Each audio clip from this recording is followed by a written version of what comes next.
All right, welcome. Just a warning, tomorrow will be a busy day for you. I know it's Friday, and don't grouse at me when I'm going to tell you what's going on. The good news is I will not be briefing, okay? However, at 11:30, Antonio Guterres, Secretary General of the United Nations, will be at the Security Council stakeout to speak about the situation in the Middle East and Gaza, and he will take some questions. Okay? Then at noon, Jean-Pierre Lacroix, the Undersecretary General for Peace Operations, will be here in this room to speak to you about his recent travels to the Middle East. Then at 12:45, some things are beyond my control. At 12:45, our Deputy Secretary General, Amina Mohammed, since she was so pleased by the welcome you gave her yesterday, will return to brief you on the launch of the Secretary General's debt recommendations ahead of the Sevilla conference. She will be joined virtually by Rebecca Greenspan, the head of UN Trade and Development, and as well as the Secretary General's expert group on debt. Okay? All right. Thank you. What? Oh, and I forgot to bring my charter to show to you because today is in UN Charter Day. I have a charter from 1948 on my desk, which is a little battered. No. I know it when it was signed. I'm saying it was the one I have was printed in 48. Yeah. It's a little battered, but it's on my desk. As you may have heard, and some of you already have reported on, the Secretary General spoke at the Special General Assembly session this morning. And he said that the UN Charter is a declaration of hope and the foundation of international cooperation for a better world. And from day one, he added, the United Nations has been a force for the construction in a world often marked by destruction. Mr. Guterres said that upholding the purposes and principles of the Charter is a never-ending mission, but he warned that today we see assaults on the purposes and the principles of the Charter like never before. And on, he said, we see all too familiar pattern. Follow when the Charter suits, ignore when it does not. But the Secretary General said the Charter of the United Nations is not optional. It is not an a la carte menu. We cannot and must not normalize violations of its most basic principles. He urged all member states to live up to the spirit and letter of the Charter, to the responsibility it demands, and to the future it summons us all to build. Turning to the situation in Gaza, the Office for the Coordination of Humanitarian Affairs tells us that civilians continue to be killed and they continue to be injured daily, whether in Israeli airstrikes, shelling, or while just trying to find food for their families. These tragic events must not be accepted as normal ever. This afternoon, our partners working on health reported a mass casualty incident following a strike in Deir al-Balah, with Al-Aqsa Hospital said to have received more than 20 people killed and some 70 injured. Additional wounded patients were transferred to Nasser Medical Complex and 2 other medical facilities. Our partners working on health also tell us that an increase in preventable diseases is being seen. In just the past 2 weeks alone, over 19,000 cases of acute watery diarrhea have been recorded, alongside over 200 cases each of acute jaundice syndrome and bloody diarrhea. These outbreaks are directly linked to the lack of clean water, the lack of sanitation in Gaza, underscoring the urgent need for fuel, the urgent need for medical supplies, the urgent need for water, the urgent need for sanitation, and the urgent need for hygiene items. All of this to prevent any further spread of the collapse of the public health system, which is already in dire situation. In a social media post, the World Health Organization noted that yesterday it delivered the first medical shipment into Gaza since March 2nd, when Israel imposed full blockade on the Strip.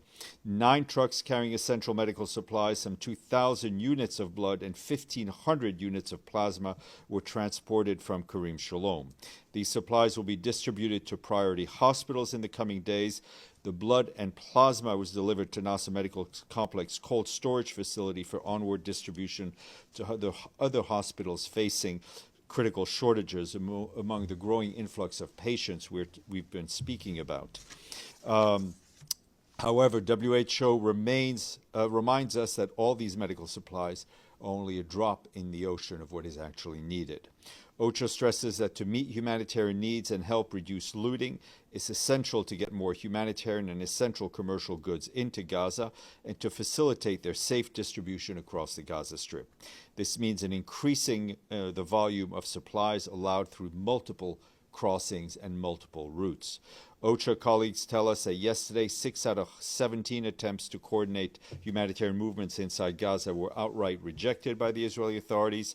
These planned UN missions, including trucking water and repairing roads. 9 other attempts, which included the removal of solid waste and collection of cargo from crossings, were facilitated by the Israeli authorities, while 2 additional attempts were impeded.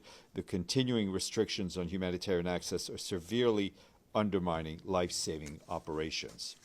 Turning to the West Bank, I can tell you that we are gravely concerned about escalating violence there, and we condemn the attacks by Israeli settlers against Palestinians. Yesterday, OCHA documented an attack where 3 Palestinians were killed and others injured. That happened when hundreds of settlers, including armed people accompanied by Israeli forces, raided the villages of Kafir Malik in Ramallah governorate and set fire to homes with people inside. In another attack yesterday, about 20 settlers set fire to farmland in another village, Asira al-Kibliya in Nablus governorate. We reiterate once again our call on Israel to protect civilians in the West Bank and humanitarian personnel. International law must be respected, and those responsible for these attacks must be held to account.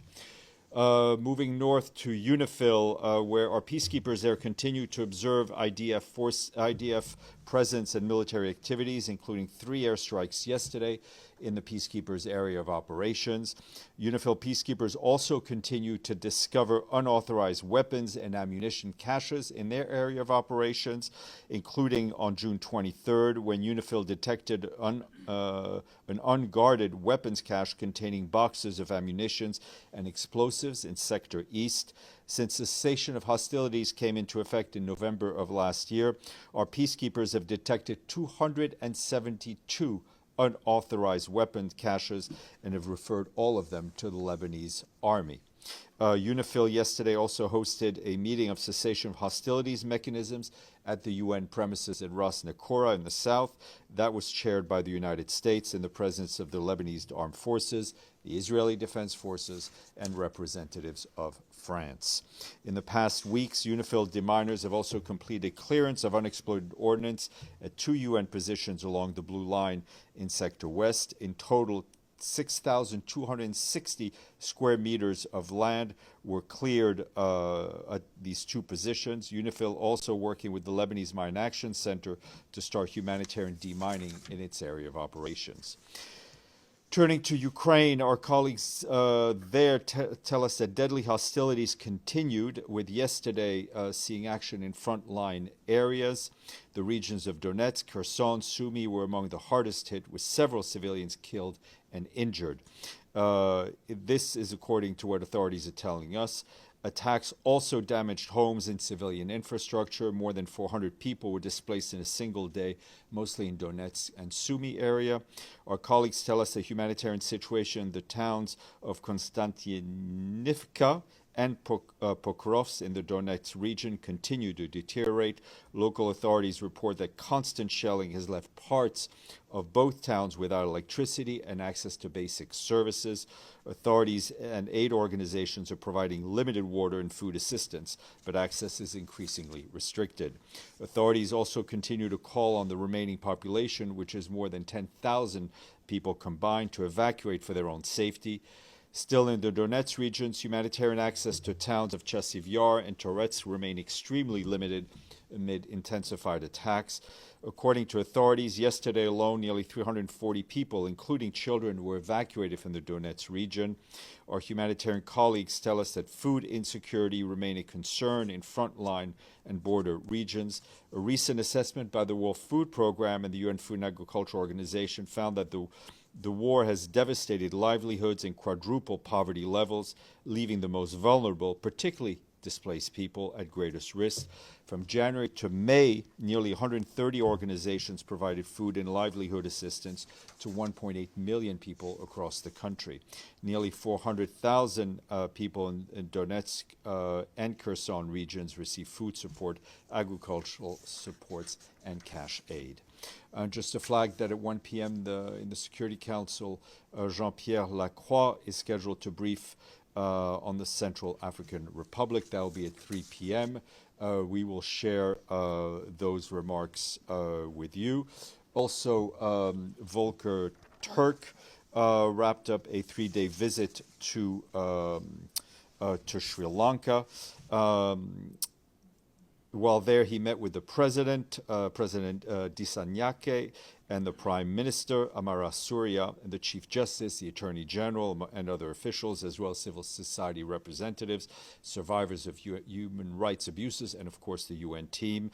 Mr. Turk visited the recently reopened mass grave at Chemani. He said it was a compelling reminder that the past still haunts the lives of so many in Sri Lanka and presents a daunting challenge for the new government.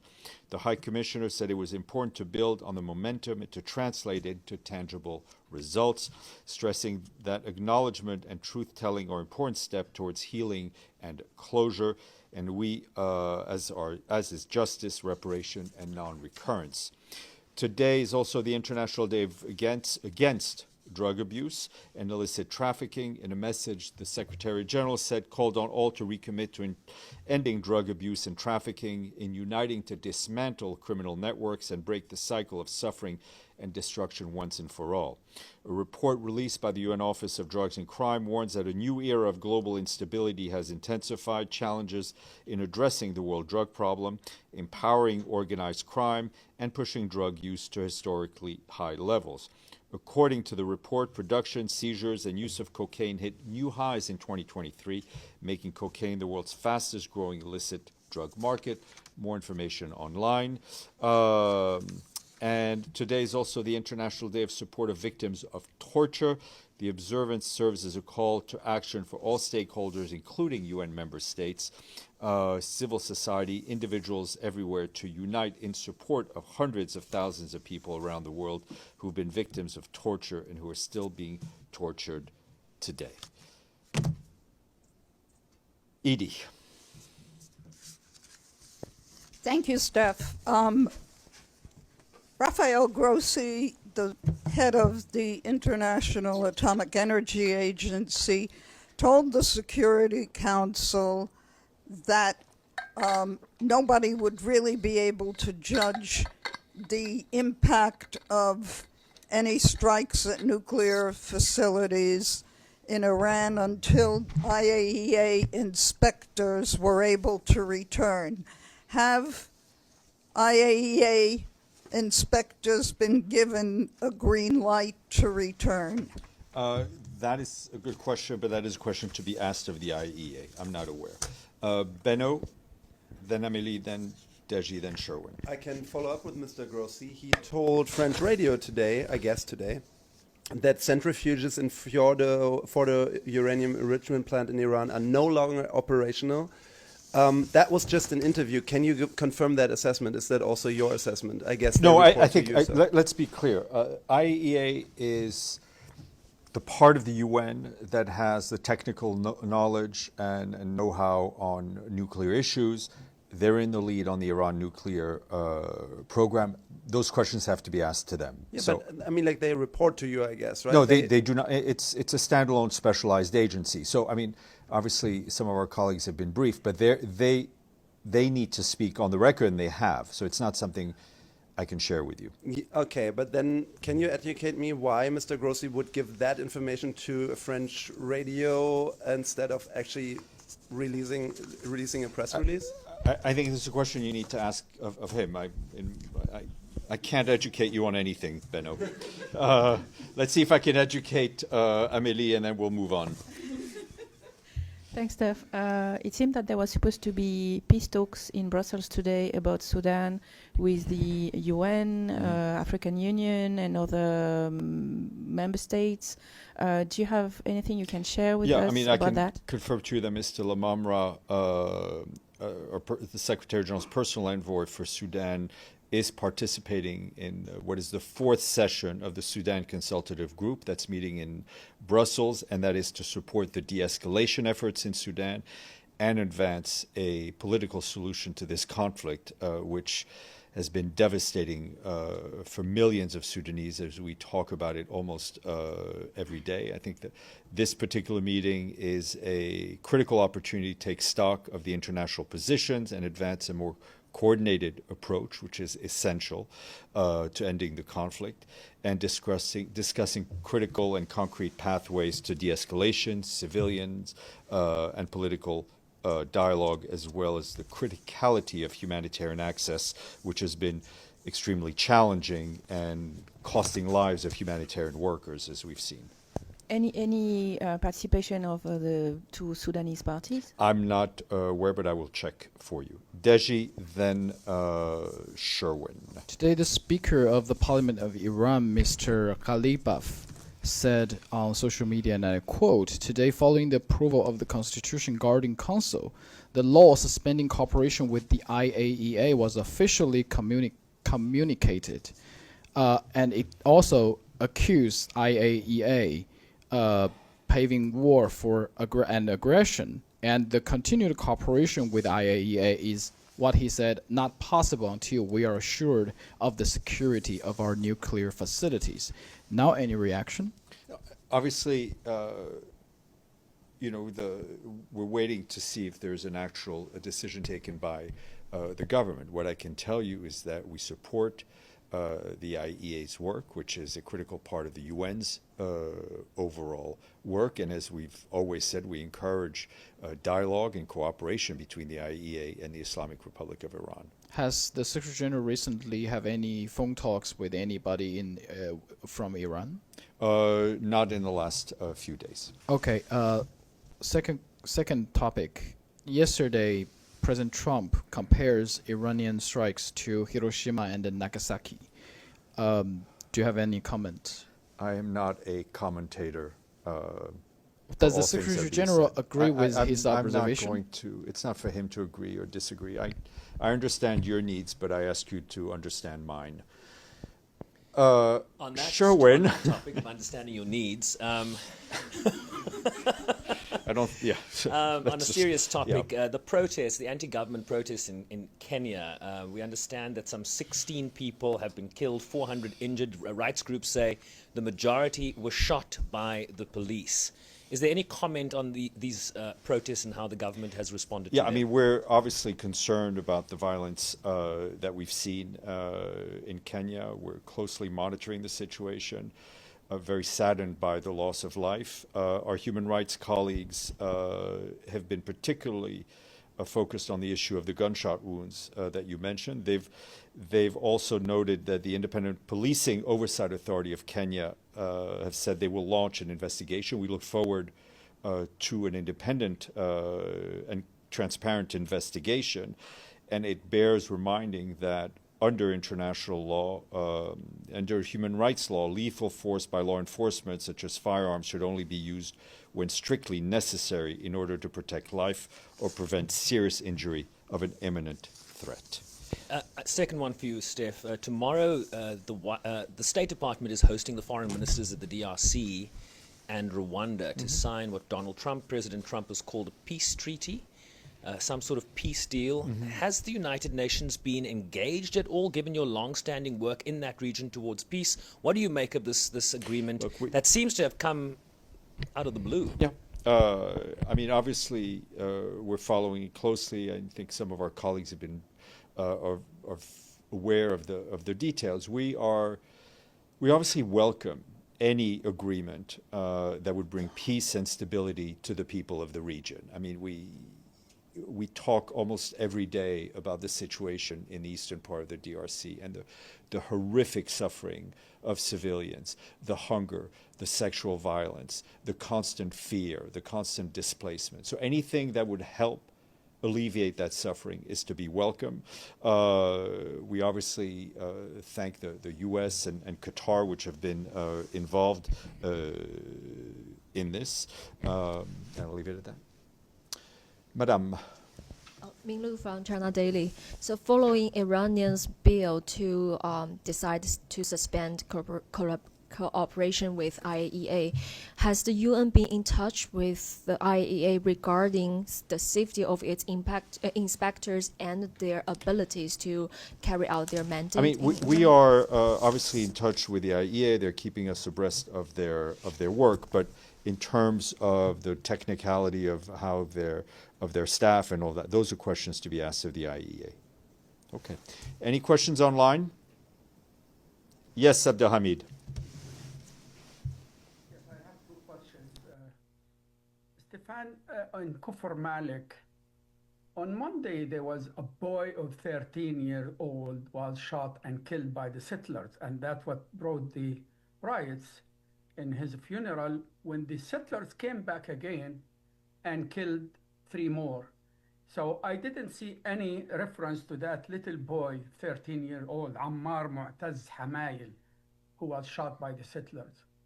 I wonder why a Palestinian shot and killed.